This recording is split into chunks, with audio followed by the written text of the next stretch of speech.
എല്ലാ കൂട്ടുകാർക്കും സത്യാസ് ടീച്ചിങ് വേൾഡിലേക്ക് സ്വാഗതം. ഇന്ന് കേരളവും ഭരണവും ഭരണ സംവിധാനങ്ങളും എന്ന ഭാഗത്ത് നിന്നും തിരഞ്ഞെടുത്ത കുറച്ച് ചോദ്യങ്ങളാണ് ഉൾപ്പെടുത്തിയിരിക്കുന്നത്. ഗെറ്റ് റെഡി ഫ്രണ്ട്സ്, നമുക്ക് ചോദ്യങ്ങളിലേക്ക് പോകാം.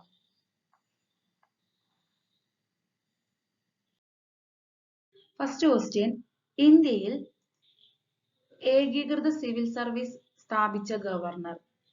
ഡഫറിൻ പ്രഭു, കഴ്സൺ പ്രഭു, കോൺവാലിസ് പ്രഭു, ലിട്ടൺ പ്രഭു.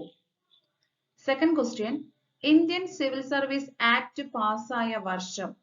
1851, 1861, 1871, 1881. തേർഡ് ക്വസ്റ്റ്യൻ, സിവിൽ സർവീസിനെ സ്റ്റീൽ ഫ്രെയിം ഓഫ് ഇന്ത്യ എന്ന് വിശേഷിപ്പിച്ചത്? Gandhiji, Nehru, VK. Krishna Menon, Sardar Vallabhbhai Patel. Fourth question, Indian forest service വരുന്നത് ഏതിലാണ്? അഖിലേന്ത്യാ സർവീസ്, കേന്ദ്ര സർവീസ്, സംസ്ഥാന സർവീസ്. ഫിഫ്ത് ക്വസ്റ്റ്യൻ, സ്വതന്ത്ര ഇന്ത്യയുടെ ആദ്യത്തെ cabinet secretary? KPS. Menon, Hassan Safin, NR. Pillai, Rajiv Gauba. Sixth question, ആദ്യ വനിതാ IAS ഓഫീസർ? കിരൺ ബേദി, അന്ന മൽഹോത്ര. ആരാണ് ആദ്യത്തെ വനിതാ IAS ഓഫീസർ? സെവൻത് ക്വസ്റ്റ്യൻ, ഏറ്റവും പ്രായം കുറഞ്ഞ IAS ഓഫീസർ? ഹസൻ സാഫിൻ ആണോ, Ansar Ahmed Sheikh, KPS. Menon? Eighth question, Kerala administrative service നിയമം നിലവിൽ വന്നത്? 1959, 2018, 1968. ഇന്ത്യൻ ഫോറിൻ സർവീസ് ആരംഭിച്ചത്? 1951, 1946, 1966, 1961, 1948 എന്നാണ് ഇന്ത്യൻ ഫോറിൻ സർവീസ് ആരംഭിച്ചത്. പത്താമത്തെ ക്വസ്റ്റ്യൻ, സിവിൽ സർവീസ് എഴുതാനുള്ള പ്രായപരിധി 21 വയസ്സിൽ നിന്നും 19 വയസ്സായി കുറച്ച വൈസ്രോയി? കോൺവാലിസ് പ്രഭു, റിപ്പൺ പ്രഭു, ലിട്ടൺ പ്രഭു. ഇന്ത്യൻ പബ്ലിക് അഡ്മിനിസ്ട്രേഷന്റെ പിതാവ്? Sardar Vallabhbhai Patel, Woodrow Wilson, Paul H Appleby. Civil service ദിനം ഒക്ടോബർ 9, ഏപ്രിൽ 21. UPSCയുടെ ആസ്ഥാനം മസൂറി ആണോ, ഹൈദരാബാദ് ആണോ, ധോൽപൂർ ഹൗസ് ആണോ, ഡെറാഡൂൺ ആണോ? ആദ്യമായി സിവിൽ സർവീസ് പാസ്സായ ഇന്ത്യക്കാരൻ? Sardar Vallabhbhai Patel, Satyendranath Tagore, Anandaram Barua. Staff selection commission രൂപീകരിച്ച വർഷം? 1948, 1975, 1985, 1995. അവർ ചെയ്തു എന്ന് വിശ്വസിക്കുന്നു. ഇനി ഓരോ ക്വസ്റ്റിന്റെയും ആൻസേഴ്സ് എന്തൊക്കെയാണ് വരുന്നത് നമുക്ക് നോക്കാം. ഫസ്റ്റ് ക്വസ്റ്റ്യൻ എന്തായിരുന്നു? ഇന്ത്യയിൽ ഏകീകൃത സിവിൽ സർവീസ് സ്ഥാപിച്ച ഗവർണർ ജനറൽ. അതിനു മുൻപ് എന്താണ് ഇന്ത്യൻ സിവിൽ സർവീസ് എന്ന് പറഞ്ഞാൽ? കേന്ദ്ര ഗവൺമെന്റിന്റെയും സംസ്ഥാന ഗവൺമെന്റിന്റെയും കീഴിൽ പ്രവർത്തിക്കുന്ന മുഴുവൻ ഉദ്യോഗസ്ഥരും വിവിധ പൊതുമേഖലാ സ്ഥാപനങ്ങളിലെ ഉദ്യോഗസ്ഥരും ഉൾപ്പെട്ടതാണ് എന്തായിട്ട് അറിയപ്പെടുന്നത്? ഇന്ത്യൻ സിവിൽ സർവീസ് എന്ന് അറിയപ്പെടുന്നത്. അതായത് കേന്ദ്ര ഗവൺമെന്റിന്റെയും അതുപോലെ എന്താണ് സംസ്ഥാന ഗവൺമെന്റിന്റെയും കീഴിൽ പ്രവർത്തിക്കുന്ന മുഴുവൻ ഉദ്യോഗസ്ഥരും പിന്നെ വിവിധ പൊതുമേഖലാ സ്ഥാപനങ്ങളിലെ ഉദ്യോഗസ്ഥരും കൂടി ചേർന്നതാണ് എന്ത്? ഇന്ത്യൻ സിവിൽ സർവീസ് എന്ന് പറയുന്നത്. ഇന്ത്യയിൽ ഏകീകൃത സിവിൽ സർവീസ് സ്ഥാപിച്ച ഗവർണർ ജനറൽ ആണ് ആര്? കോൺവാലിസ് പ്രഭു. കോൺവാലിസ് പ്രഭു ആണ്. കോൺവാലിസ് പ്രഭു തന്നെയാണ് ഇന്ത്യൻ സിവിൽ സർവീസിന്റെ പിതാവ് എന്ന് അറിയപ്പെടുന്നത്. അപ്പൊ ഇന്ത്യൻ സിവിൽ സർവീസിന്റെ പിതാവ്, ഇന്ത്യയിൽ ഏകീകൃത സിവിൽ സർവീസ് സ്ഥാപിച്ച ഗവർണർ ജനറൽ എന്നൊക്കെ ചോദിച്ചാൽ എന്താണ് ഉത്തരം? കോൺവാലിസ് പ്രഭു. Second question, Indian civil service act പാസ്സായ വർഷം? എന്നാണ് ഇന്ത്യൻ സിവിൽ സർവീസ് ആക്ട് പാസ്സായത്? 1861. സിവിൽ സർവീസിനെ സ്റ്റീൽ ഫ്രെയിം ഓഫ് ഇന്ത്യ എന്ന് വിശേഷിപ്പിച്ചത്? സിവിൽ സർവീസിനെ സ്റ്റീൽ ഫ്രെയിം ഓഫ് ഇന്ത്യ എന്ന് വിശേഷിപ്പിച്ചത് ആരാണ്? സർദാർ വല്ലഭായി പട്ടേൽ. സർദാർ വല്ലഭായ് പട്ടേൽ തന്നെയാണ് ഓൾ ഇന്ത്യ സർവീസിന്റെ പിതാവ് അഥവാ ആധുനിക അഖിലേന്ത്യാ സർവീസിന്റെ പിതാവ് എന്നൊക്കെ അറിയപ്പെടുന്നത്. അപ്പോ സിവിൽ സർവീസിനെ എന്താണ് പട്ടേൽ വിശേഷിപ്പിച്ചത്? Steel frame of India. പിന്നെ ആൾ ഇന്ത്യ സിവിൽ സർവീസിന്റെ പിതാവാണ്, ആധുനിക അഖിലേന്ത്യാ സർവീസിന്റെ പിതാവാണ്. ഫോർത്ത് ക്വസ്റ്റ്യൻ ആണ്, ഇന്ത്യൻ ഫോറസ്റ്റ് സർവീസ് വരുന്നത് ഏതിലാണ്? Indian forest service. അതിനു മുൻപ് ഉദ്യോഗസ്ഥ വൃന്ദങ്ങളെയാണ് ഏതൊക്കെ മൂന്നായിട്ട് തരംതിരിക്കുന്നുണ്ട്. ഒന്ന് അഖിലേന്ത്യാ സർവീസ്, കേന്ദ്ര സർവീസ്, സംസ്ഥാന സർവീസ്. എന്താണ് അഖിലേന്ത്യാ സർവീസ് എന്ന് പറഞ്ഞാൽ? ഇതില് ദേശീയ തലത്തിലാണ് ഏത് തെരഞ്ഞെടുപ്പ് നടക്കുന്നത്? അഖിലേന്ത്യാ സർവീസിൽ തെരഞ്ഞെടുപ്പ് നടക്കുന്നത് ദേശീയ തലത്തിലാണ്. പിന്നെ കേന്ദ്ര സർവീസിൽ അതുപോലെ സംസ്ഥാന സർവീസിലൊക്കെയാണ് നിയമിക്കപ്പെടുക. അതിൽ തെരഞ്ഞെടുക്കപ്പെടുന്നവരെ കേന്ദ്ര സർവീസിൽ അല്ലെങ്കിൽ സംസ്ഥാന സർവീസിൽ നിയമിക്കപ്പെടുന്നു. അപ്പൊ ഇതിന് ഉദാഹരണങ്ങളാണ് ഏതൊക്കെ? IAS, IPS, Indian forest service. അപ്പൊ ഈ ചോദ്യത്തിന് തന്നെ ഉത്തരമായി ഏത്? ഇന്ത്യൻ ഫോറസ്റ്റ് സർവീസ് ഏതിലാണ് വരുന്നത്? ഓപ്ഷൻ എ അഖിലേന്ത്യാ സർവീസിൽ. അപ്പൊ അഖിലേന്ത്യാ സർവീസിൽ വരുന്ന മറ്റേത് ഏതൊക്കെയാണ്? IAS ഉം IPS ഉം. നെക്സ്റ്റ് കേന്ദ്ര സർവീസ്. ദേശീയ തലത്തിൽ തന്നെയാണ് കേന്ദ്ര സർവീസിലും തെരഞ്ഞെടുക്കുന്നത്. കേന്ദ്ര ഗവൺമെന്റിന് മാത്രം അധികാരമുള്ള ഭരണവകുപ്പുകളിലായിട്ട് നിയമിക്കപ്പെടുന്നു. കേന്ദ്ര ഗവൺമെന്റിന് മാത്രം അധികാരമുള്ള ഭരണവകുപ്പുകളിൽ. അപ്പൊ അതിന് ഉദാഹരണമാണ് ഏതൊക്കെ? ഇന്ത്യൻ ഫോറസ്റ്റ് സർവീസ് ഉണ്ട്, Indian railway service, Indian defence account service. ഇതൊക്കെ കേന്ദ്ര സർവീസിൽ വരുന്നതാണ്. നെക്സ്റ്റ് ആണ് സംസ്ഥാന സർവീസ്. സംസ്ഥാന തലത്തിലാണ് തെരഞ്ഞെടുപ്പ് നടക്കുന്നത്. സംസ്ഥാന ഗവൺമെന്റിന് കീഴിലുള്ള വകുപ്പുകളിലായിട്ട് അവർ നിയമിക്കുന്നു. ഏതൊക്കെയാണ് അതിൽ വരുന്നത്? സെയിൽസ് ടാക്സ് ഓഫീസർ വരുന്നുണ്ട്, ബ്ലോക്ക് ഡെവലപ്മെന്റ് ഓഫീസർ വരുന്നുണ്ട്, കേരള അഡ്മിനിസ്ട്രേറ്റീവ് സർവീസ് വരുന്നുണ്ട്, KS. ഇത്രയുമാണ് സംസ്ഥാന സർവീസ് വരുന്നത്. ഇനി ഈ കേന്ദ്ര സർവീസിലേക്കും അതുപോലെ അഖിലേന്ത്യാ സർവീസിലേക്കുള്ള ഉദ്യോഗസ്ഥരെ തെരഞ്ഞെടുക്കുന്നത് ആരാണ്? UPSC ആണ്. UPSC. കേന്ദ്ര സർവീസിലേക്കും അഖിലേന്ത്യാ സർവീസിലേക്കുള്ള ഉദ്യോഗസ്ഥരെ തെരഞ്ഞെടുക്കുന്നത് യൂണിയൻ പബ്ലിക് സർവീസ് കമ്മീഷൻ. അതാണ് UPSC. ഫിഫ്ത് ക്വസ്റ്റ്യൻ ആണ്, സ്വതന്ത്ര ഇന്ത്യയുടെ ആദ്യത്തെ ക്യാബിനറ്റ് സെക്രട്ടറി. ആരാണ് സ്വതന്ത്ര ഇന്ത്യയുടെ ആദ്യത്തെ cabinet secretary? NR Pillai. NR പിള്ളയാണ് സ്വതന്ത്ര ഇന്ത്യയുടെ ആദ്യ ക്യാബിനറ്റ് സെക്രട്ടറി എന്ന് പറയുന്നത്.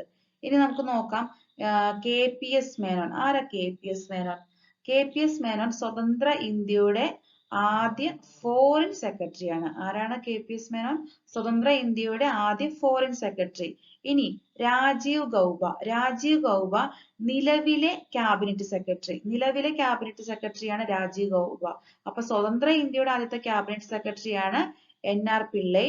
പിന്നെ സ്വതന്ത്ര ഇന്ത്യയുടെ ആദ്യ ഫോറിൻ സെക്രട്ടറിയാണ് KPS മേനോൻ. നിലവിലെ ക്യാബിനറ്റ് സെക്രട്ടറിയാണ് ആര്? രാജീവ് ഗൗബ. ആറാമത്തെ ക്വസ്റ്റ്യൻ ആണ്, ആദ്യ വനിത IAS ഓഫീസർ. ആദ്യ വനിത IAS ഓഫീസർ ആരാണെന്നാണ് ചോദ്യം. അന്ന മൽഹോത്രയാണ് ആദ്യ വനിത IAS ഓഫീസർ. അപ്പോ കിരൺ ബേദി എന്താണ്? ആദ്യ വനിത IPS ഓഫീസർ ആണ് ആര്? കിരൺ ബേദി. ഏഴാമത്തെ ചോദ്യം, ഏറ്റവും പ്രായം കുറഞ്ഞ IAS ഓഫീസർ. ഏറ്റവും പ്രായം കുറഞ്ഞ IAS ഓഫീസർ. അൻസാർ അഹമ്മദ് ഷെയ്ഖ് ആണ് ഏറ്റവും പ്രായം കുറഞ്ഞ IAS ഓഫീസർ. അതില് ഏറ്റവും പ്രായം കുറഞ്ഞ IPS ഓഫീസർ ആണ് ആര്? ഹസൻ സാഫിൻ. ഹസൻ സാഫിൻ ഏറ്റവും പ്രായം കുറഞ്ഞ IPS officer.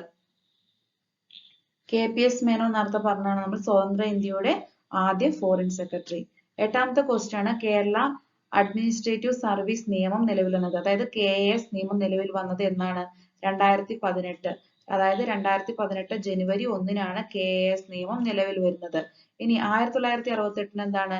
Kerala public service നിയമം നിലവിൽ വന്നു. KPSC നിയമം നിലവിൽ വന്നത് എന്നാണ്? 1968. 1959-നാണ് കേരള സർവീസ് റൂള് നിലവിൽ വരുന്നത്. Kerala service rule 1959. അതുപോലെ KS നിയമം 2018 ജനുവരി 1-ന്. 1968-നാണ് കേരള പബ്ലിക് സർവീസ് നിയമം നിലവിൽ വരുന്നത്. നെക്സ്റ്റ്, ഇന്ത്യൻ ഫോറിൻ സർവീസ് ആരംഭിച്ചത് എന്നാണ്? ഇന്ത്യൻ ഫോറിൻ സർവീസ് ആരംഭിച്ചത്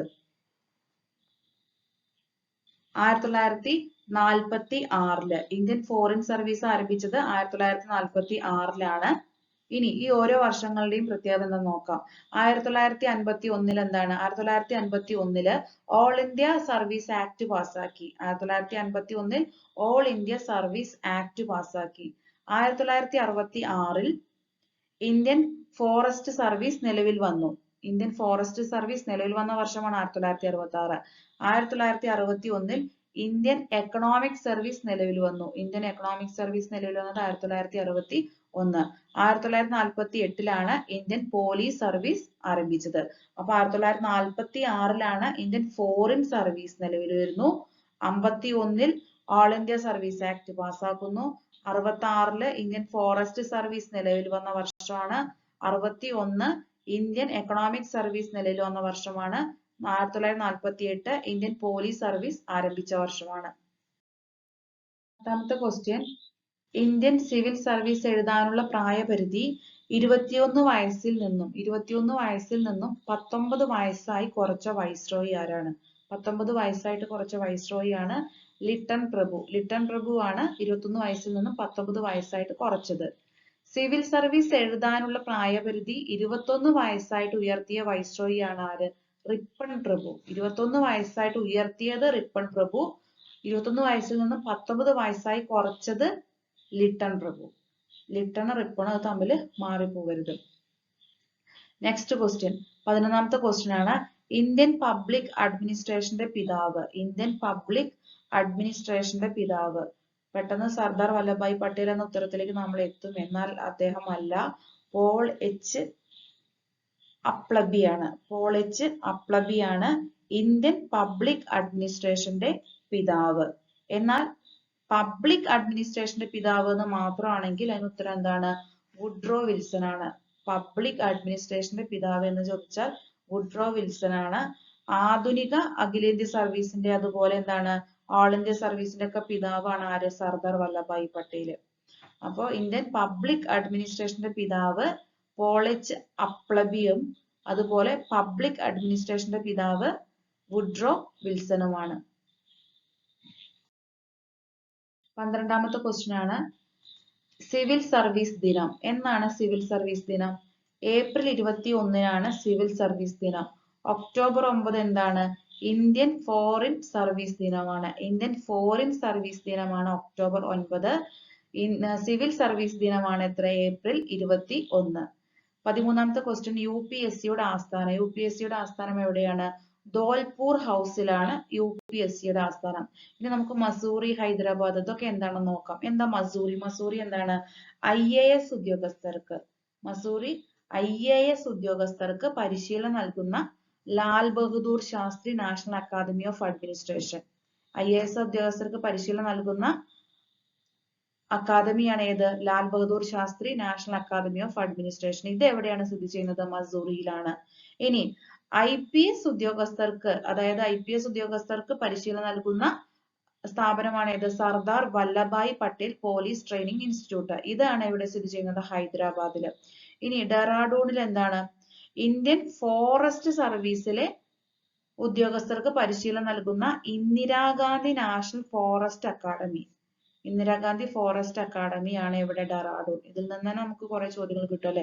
അപ്പൊ IAS ഉദ്യോഗസ്ഥർക്ക് പരിശീലനം നൽകുന്ന സ്ഥാപനം Lal Bahadur Shastri national academy of administration. അത് എവിടെയാണ്? മസൂറിയില്. IPS ഉദ്യോഗസ്ഥർക്ക് പരിശീലനം നൽകുന്ന സ്ഥാപനമോ? Sardar Vallabhbhai Patel police training institute. ഇത് ഹൈദരാബാദ് ആണ്. ഇനി ഇന്ത്യൻ ഫോറസ്റ്റ് സർവീസ് ഉദ്യോഗസ്ഥർക്ക് പരിശീലനം നൽകുന്നത് ഇന്ദിരാഗാന്ധി നാഷണൽ ഫോറസ്റ്റ് അക്കാദമി. അത് എവിടെയാണ്? ഡെറാഡൂണില്. UPSCയുടെ ആസ്ഥാനം ധോൽപൂർ ഹൗസ്. രണ്ടാമത്തെ ക്വസ്റ്റ്യൻ ആണ്, ആദ്യമായി സിവിൽ സർവീസ് പാസ്സായ ഇന്ത്യക്കാരൻ. ആരാണ് ആദ്യമായിട്ട് സിവിൽ സർവീസ് പാസ്സായത്? സത്യേന്ദ്രനാഥ ടാഗോർ ആണ്. സത്യേന്ദ്രനാഥ ടാഗോർ ആണ് 1864 ആദ്യമായി സിവിൽ സർവീസ് പാസ്സായി. സത്യേന്ദ്രനാഥ ടാഗോർ. ആനന്ദറാം ബറുവയാണ് വടക്ക് കിഴക്കൻ ഇന്ത്യയിൽ നിന്നും ആദ്യമായിട്ട് സിവിൽ സർവീസ് നേടിയത്. അപ്പൊ ചോദ്യം ശ്രദ്ധിക്കണം. ആദ്യമായി സിവിൽ സർവീസ് പാസ്സായ ഇന്ത്യക്കാരൻ Satyendranath Tagore 1864.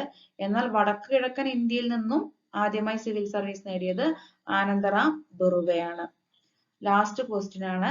Staff selection commission രൂപീകരിച്ച വർഷം. എന്നാണ് സ്റ്റാഫ് സെലക്ഷൻ കമ്മീഷൻ രൂപീകരിച്ചത്? SSC അപ്ലൈ ചെയ്യലൊക്കെ അല്ലേ, അപ്പൊ സ്റ്റാഫ് സെലക്ഷൻ കമ്മീഷൻ എന്നാ രൂപീകരിച്ചത്? 1975. 1975 സ്റ്റാഫ് സെലക്ഷൻ കമ്മീഷൻ രൂപീകരിച്ചത്. ഇത് ഏത് കമ്മിറ്റിയുടെ നിർദ്ദേശപ്രകാരമാണ് സ്ഥാപിതമായത്? എസ്റ്റിമേറ്റ് കമ്മിറ്റിയുടെ നിർദ്ദേശപ്രകാരമാണ് സ്റ്റാഫ് സെലക്ഷൻ കമ്മീഷൻ രൂപീകൃതമായത്. കുറച്ച് എക്സ്ട്രാ പോയിന്റ്സ് കൂടി ആണ് ഇനി പറയുന്നത്. ഒന്ന്, ഇന്ത്യൻ അഡ്മിനിസ്ട്രേറ്റീവ് സർവീസിന്റെ ആദ്യകാല നാമം Indian civil service. Indian civil service എന്നാണ്. ആപ്തവാക്യം യോഗ കർമ്മസു കൗശലം. ആപ്തവാക്യം യോഗ കർമ്മസു കൗശലം. തലവൻ ആരാണ്? ക്യാബിനറ്റ് സെക്രട്ടറി ആണ്. ഒരു പുതിയ അഖിലേന്ത്യാ സർവീസ് രൂപീകരിക്കാനുള്ള പ്രമേയം ആദ്യം അവതരിപ്പിക്കുന്നത് എവിടെയാണ്? രാജ്യസഭയിൽ. രാജ്യസഭയിലാണ് ഒരു പുതിയ അഖിലേന്ത്യാ സർവീസ് രൂപവൽക്കരിക്കാനുള്ള പ്രമേയം ആദ്യം അവതരിപ്പിക്കുന്നത്.